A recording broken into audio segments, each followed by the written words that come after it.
فرحان بزاف. وهذا التتويج كنهديه للجمهور كامل، واحد ديال المغرب كامل، كنهديه للمنطقه ديالي، منطقه اليوسفيه.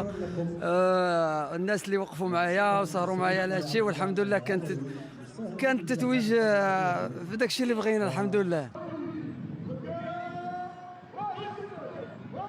منافسات الجائزة الكبرى لصاحب الجلالة الملك محمد السادس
لا يختلف اثنان أن صربة المقدم حميد سرباخ عن جهة مراكش آسفي اعتبرت المفاجأة السارة في هذه البطولة.